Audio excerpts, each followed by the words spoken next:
Mettre la rencontre entre demandeurs d'emploi et recruteurs au cœur de la cité, c'est l'ADN du village des recruteurs pour cette troisième édition ici à Aix-en-Provence. Alors justement, bonjour Sophie Joassin, Bonjour. vous êtes maire d'Aix-en-Provence. Quand on est maire d'une commune comme ça, est-ce que finalement ça fait partie du rôle de la commune de jouer le facilitateur entre les demandeurs d'emploi et les recruteurs? Bien sûr, parce que je dirais que du bonheur des Aixois, qui dépend bien souvent effectivement, dont dépend bien souvent leur emploi et leur qualité de vie, eh bien c'est toute la ville qui est heureuse et qui rayonne. Donc évidemment que la commune est profondément concernée, même si les compétences qui lui sont dévolues par la loi ne sont pas exactement celles-ci. Voilà. C'est Donc, un travail complémentaire.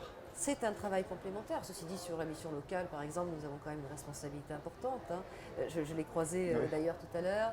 Ils ont doublé la garantie jeune. Là, ils vont commencer les contrats engagement jeunesse. Et j'ai l'impression véritablement que sur ce village, ce qui est mis le plus en avant, c'est la formation, l'habilité, l'agilité, le soutien, l'ouverture aussi.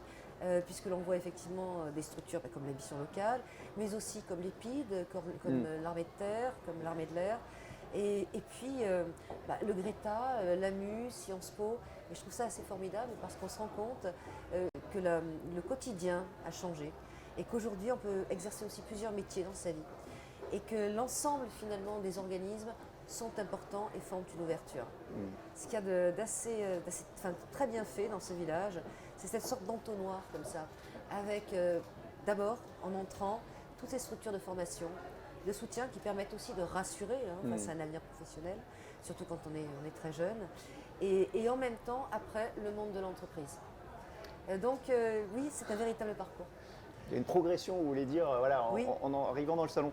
Aix-en-Provence, il y a un tissu économique très dynamique, Très. mais aujourd'hui, ça ne suffit pas. Il y a plein de secteurs qui sont pénuriques. Quels sont les secteurs particulièrement qui ont besoin de main-d'œuvre à Aix-en-Provence? Alors nous abritons à peu près 21 000 entreprises sur Aix-en-Provence, à peu près 40 000 sur l'ensemble du pays d'Aix. Et aujourd'hui, ce sont surtout c'est surtout le secteur touristique, l'hôtellerie et la restauration, qui souffrent d'avoir des offres d'emploi, mais bien peu de demandes. Donc on voyait ça tout à l'heure avec le CFA du pays d'Aix, qui forme justement à ces métiers-là. Et ce qu'il nous disait aussi, c'est qu'avec le Covid, bien évidemment, il n'y a pas pu y avoir de stage en entreprise, ce qui a retardé d'autant, je dirais, l'arrivée sur le marché de l'emploi de tous ces jeunes gens. Aujourd'hui, ce marché de l'emploi, il est plus ouvert parce qu'il est pénurique dans plein de secteurs. Justement, je disais tout à l'heure, mettre la rencontre au cœur de la cité, c'est quelque chose qui peut, selon vous, déclencher le processus? J'en suis persuadée. D'autant plus que d'après ce que j'ai vu dans le village des recruteurs, c'est d'abord un contact, une prise en charge, mais tout est là aussi pour une mise en réseau des différentes entreprises, des différents organismes de formation. Et je trouve ça formidable.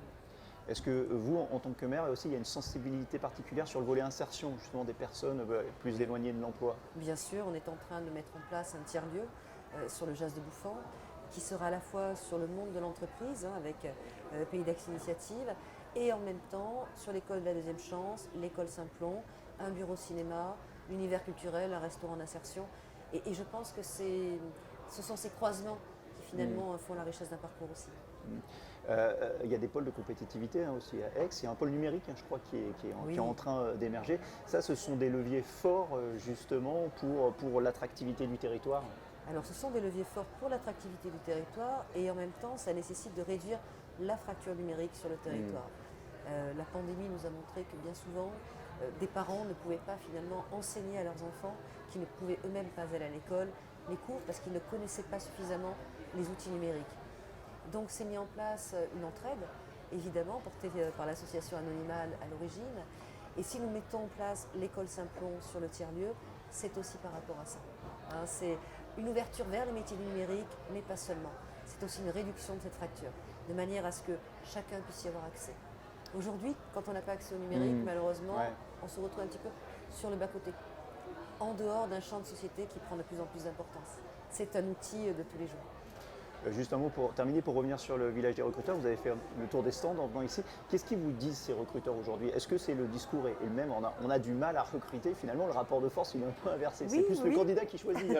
C'est ça. Je crois que ça crée aussi un véritable enthousiasme. et une manière de s'investir dans le recrutement, dans la façon de présenter l'entreprise, les postes, l'université. Le coaching, c'est une chose qu'on n'entendait pas il y a quelques années. Aujourd'hui, on sent vraiment que la recherche d'emploi est tournée aussi vers l'épanouissement du candidat. Et ça, c'est quelque chose de nouveau.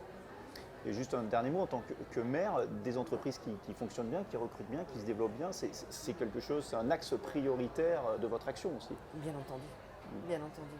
De toute façon, ça conditionne énormément de paramètres purement communaux, cela, hein. Que ce soit le logement, le transport, la qualité de vie, évidemment. Puis le télétravail aussi change beaucoup de choses au niveau de nombre d'entreprises et ça permet des longues distances que nous n'avions pas auparavant. Et on a dit 21 000 entreprises, hein, c'est ça, implantées sur Aix-en-Provence. Et 40 000 au Pays d'Aix. Merci beaucoup Sophie Joissin. Merci et à puis vous. bon village des recruteurs et merci de votre accueil ici à Aix-en-Provence. Merci et bienvenue. Et à bientôt pour une nouvelle interview ici sur le plateau vidéo de ce 3e village des recruteurs d'Aix-en-Provence.